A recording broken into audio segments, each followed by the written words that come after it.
안녕하세요 여러분. 이 시간에는 여러분과 함께 사진과 영화의 특징 그리고 영화가 이야기를 전달하는 방법에 대해서 생각해 보려고 합니다.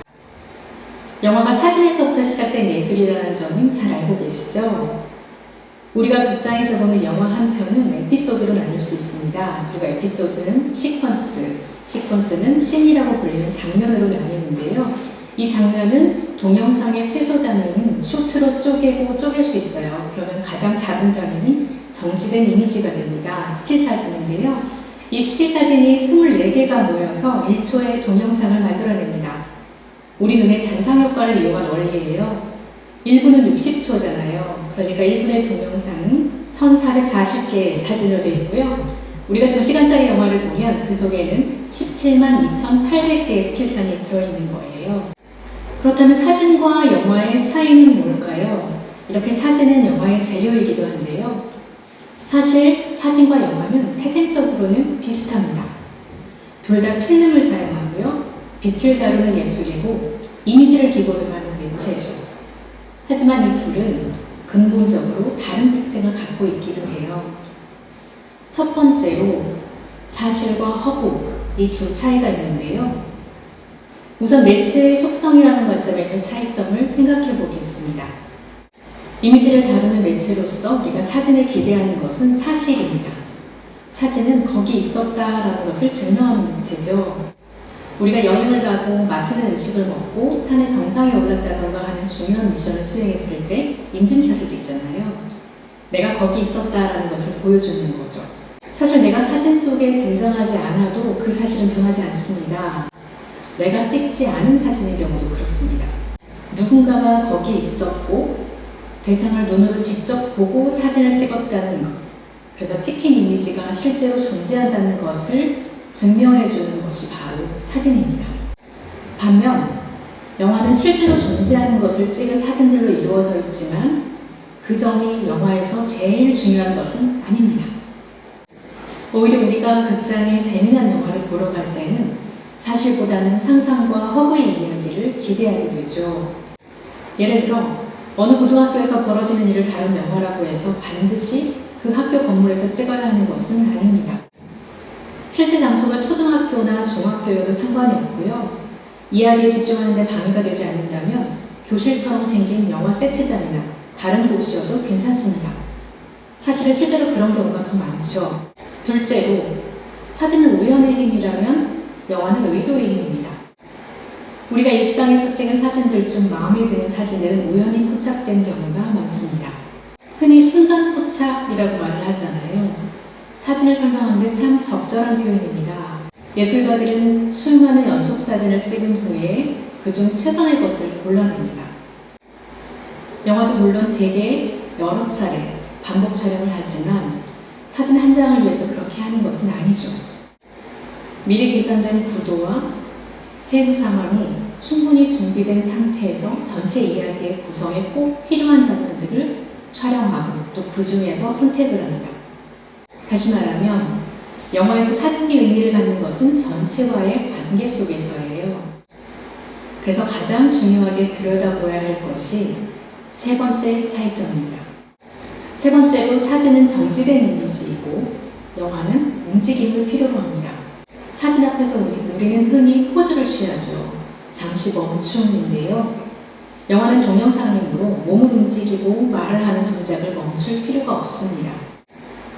그런데 이 동작 멈춤이라는 것은 사진과 카메라의 발달에서는 아주 중요한 일이었어요. 1826년경 프랑스에서 지엡스라는 사람이 발명한 최초의 사진은 8시간이나 꼼짝 않고 얻을 수 있었습니다.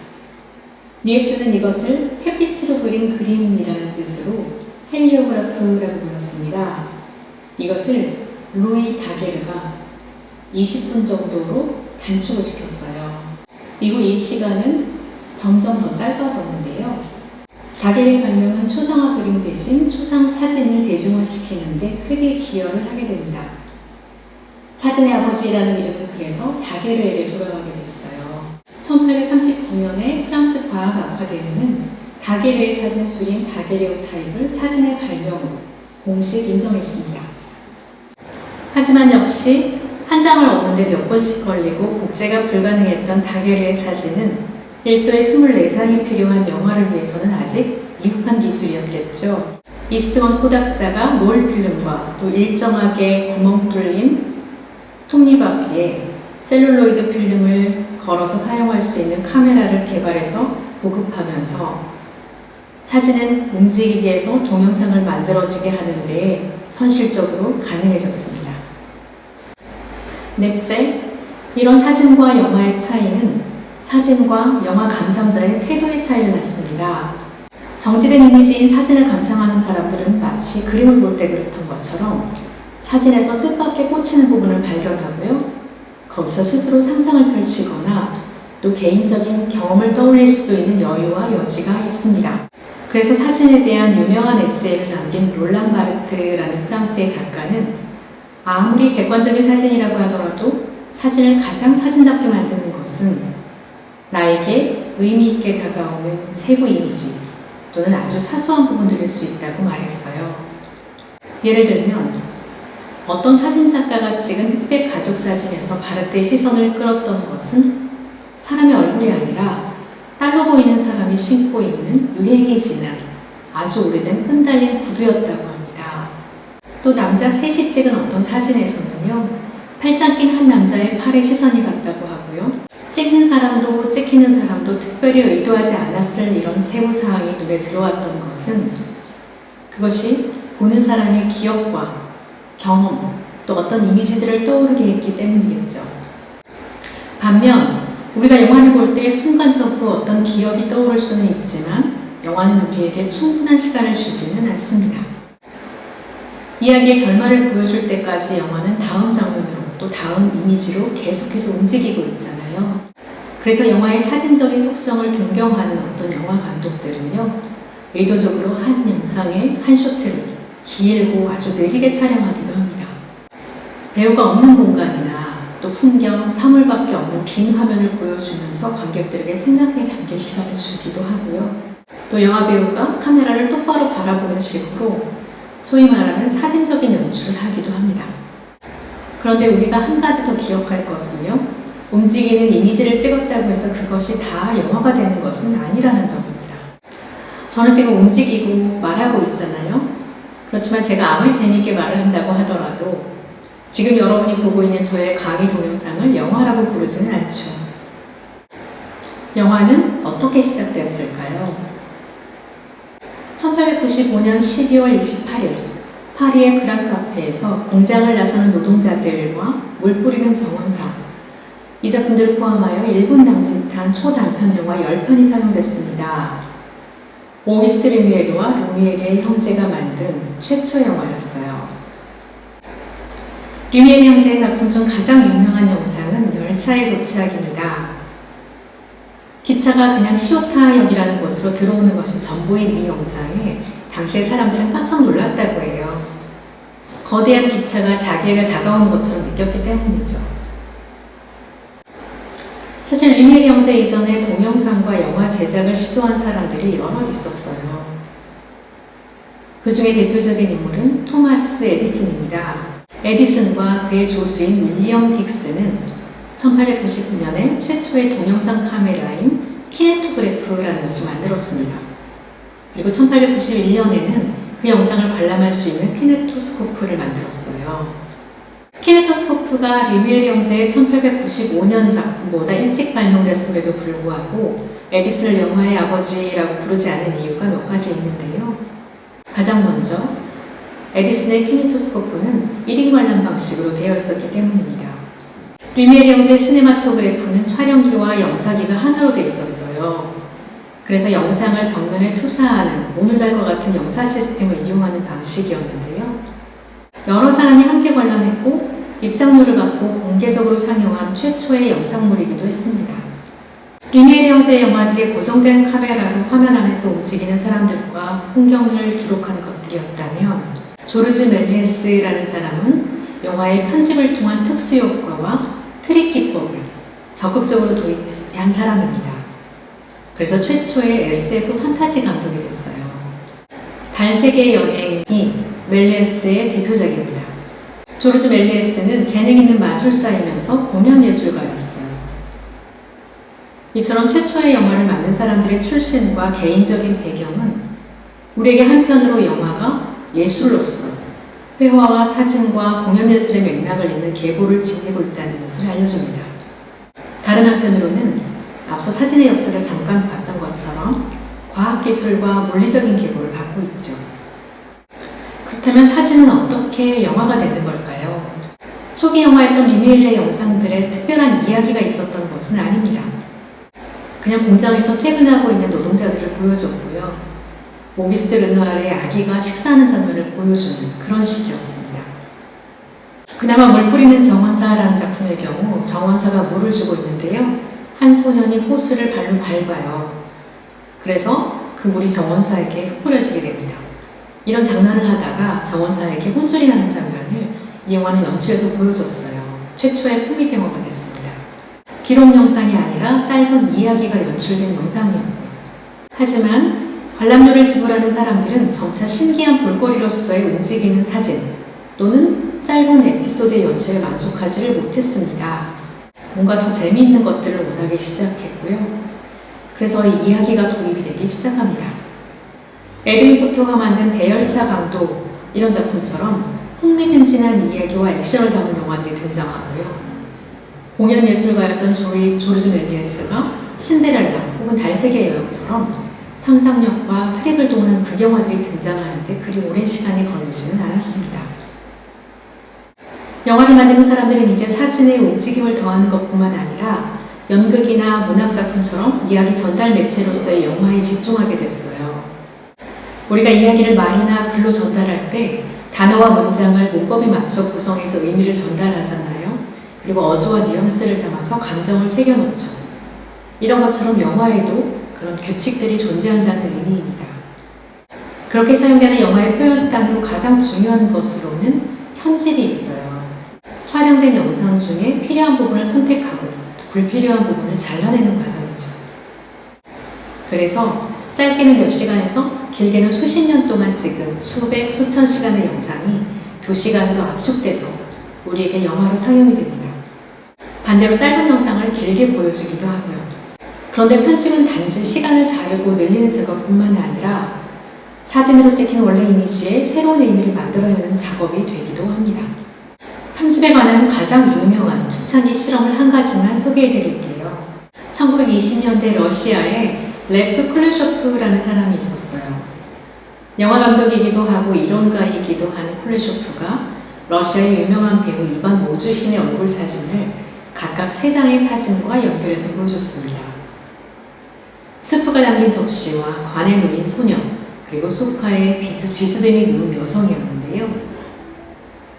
여러분 보시다시피 모주힌의 얼굴은 무표정을 한 똑같은 사진이었지만 스프 접시와 연결했을 때 사람들은 모주인이 배고파하고 있다고 생각했어요. 소녀의 관과 연결된 영상을 보고는 슬퍼한다고 믿었고요. 젊은 여성의 사진과 연결된 영상에서는 애정과 욕망의 감정을 느꼈다고 합니다. 결국 똑같은 사진 이미지라고 하더라도 어떤 이미지와 연결되느냐에 따라서 새로운 의미가 만들어진다고 쿨레쇼프는 주장했어요. 이것이 바로 쿨레쇼프 효과입니다. 사진에 담긴 진실이 새로운 진실 또는 전혀 다른 의미를 만들어내는 예입니다. 흔히 악마의 편집이라고 하는 것이 있잖아요.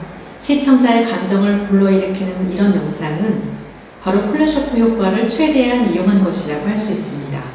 언어로 말하자면 원래 맥락과 상황을 알 수 없이 만드는 사람의 의도대로 인용된 일종의 문장이고 이야기가 될 수 있는 거죠. 이미지뿐만이 아니라 사운드도 이렇게 편집을 거쳐서 우리에게 전달이 됩니다. 공포감이나 사랑의 감정을 불러일으키는 음악 또는 음향을 떠올려 보시면 어렵지 않게 이해하실 수 있을 거예요. 같은 소리라도 크게 들릴 때와 작게 들릴 때가 다르죠. 사진과 달리 영화를 영화답게 만드는 형식적이고 언어적인 특징 중 중요한 것이 영상과 음향의 편집이라면 다른 언어적인 특징들도 중요합니다. 조명을 밝게 하는지 어둡게 하는지, 명암의 대조가 강한지 약한지에 따라서 영화의 분위기가 달라지잖아요. 또 중요하지 않아 보이는 소품이나 사물이 중요한 암시나 약속이 되기도 합니다. 어떤 배우를 캐스팅하냐에 따라서 같은 내용도 코미디가 되기도 하고요. 또 심각한 드라마가 되기도 합니다. 그런가 하면 촬영할 때 카메라가 어떻게 움직이는지, 인물이나 건물을 아래에서 찍는지, 위에서 찍는지, 멀리서 찍는지, 가까이서 찍는지에 따라서 의미가 완전히 달라지는 장면들도 있습니다. 말로 하는 것이든 표정으로 하는 것이든 세상에 언어가 셀 수 없이 많듯이 영화에서 의미를 만들어내는 기술이나 표현적인 특징들도 셀 수 없이 많습니다. 요즘은 디지털 특수 효과를 통해서 더 많은 표현이 가능해졌죠. 알면 알수록 신기한 세계입니다.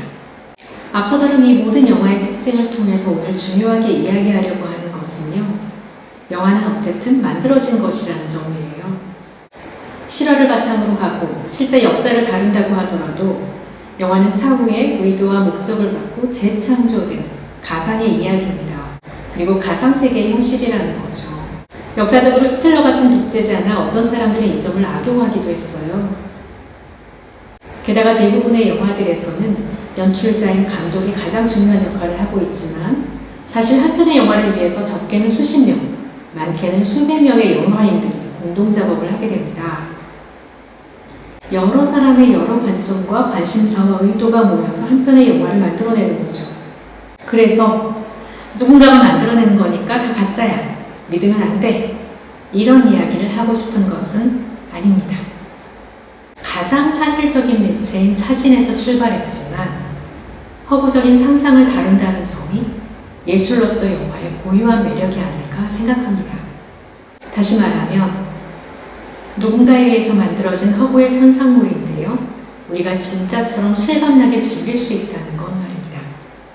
유명한 프랑스의 영화감독 장르익 고다르는 작은 병정이라는 영화에서 이런 멋진 말을 남겼어요. 영화란 무엇인가? 그것은 1초에 24번의 진실이다. 1초에 24컷의 사진이 필요한 영화의 속성을 가리키면서 앞서 우리가 살펴보았듯이 사진이 진실을 담고 있다는 점을 염두에 둔 말이겠죠. 어떤 분들은 오늘 제 이야기를 들으면서 무슨 소리야? 사진도 얼마든지 조작이 가능한 세상인데 무슨 진실이고 사실이야? 이렇게 생각하셨을지 모르겠어요. 현명하고도 지혜로운 생각입니다. 맞아요. 사진과 영화는 19세기의 발명품이고요. 사진이 반드시 증명이 아니어도 되고 실제로 존재하는 것이 아니어도 되는 것이 오늘날 21세기 디지털 시대의 특징입니다. 영화에서도 예외가 아니에요.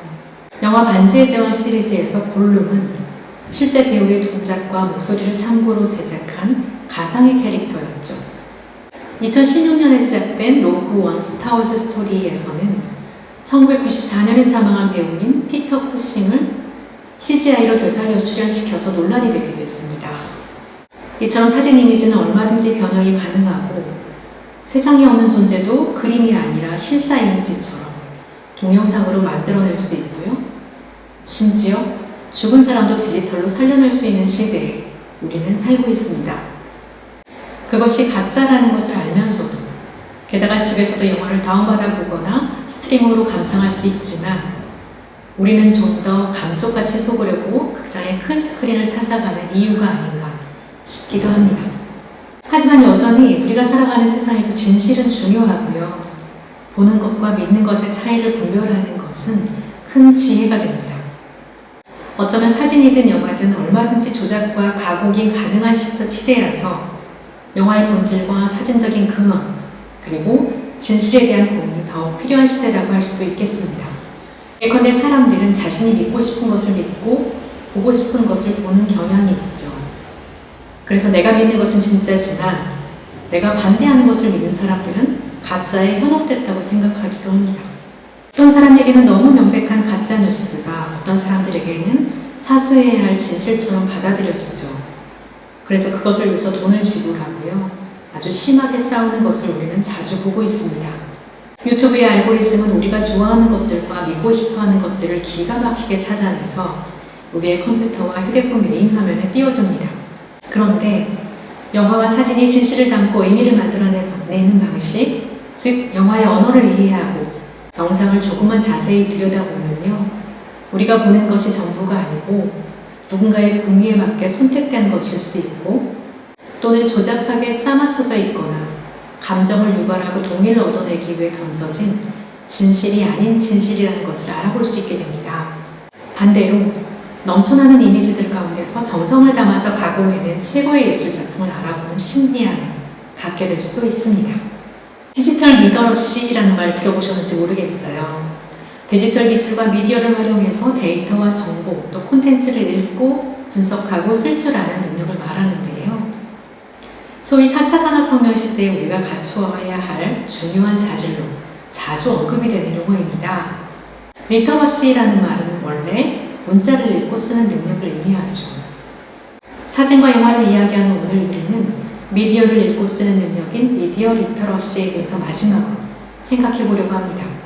오늘 우리가 간략하게 살펴본 것처럼 영화와 사진이 어떻게 다른지, 영화가 어디서 출발했는지 곰곰이 생각해 보고 영화가 일종의 언어라는 점을 이해하면, 그래서 그 언어를 이전보다 조금 더 잘 알아들으려고 애쓰면 무슨 일이 일어날까요? 첫째, 잘 읽게 됩니다. 우리가 잘 정리된 말을 듣거나 잘 쓴 글을 파악하듯이 의미를 잘 파악하게 되고요. 잘 만든 영화, 그러니까 소위 말하는 작품성 있는 영화들을 식별할 수 있게 됩니다. 저는 예술가들은 세상에 대해서 할 말이 있는 사람들이라고 생각하는데요. 그들이 하는 말에 동의하는지 아닌지에 상관없이 먼저 영화가 무슨 말을 하고 싶어 하는지 귀를 담아 듣는 것은 꼭 필요한 태도라고 생각합니다. 그러니까 이것은 같은 시대를 살아가는 사람들에 대한 예의이기도 하고요. 윤리적인 문제이기도 합니다. 둘째, 잘 반응할 수 있습니다. 허구의 매체이며 움직임을 기반으로 하는 영화의 특성, 그리고 영화만의 언어를 이해하는 것은 무엇보다 가짜 진정성이나 가짜 이야기에 속지 않는 방법이기도 하고요. 영화가 주는 즐거움을 더 풍성하게 누리고 즐길 수 있는 방법이라고 생각해요. 우리가 사용하는 언어가 그런 것처럼 잘 알아들으면 잘 반응할 수 있겠죠. 셋째, 잘 쓸 수 있게 됩니다.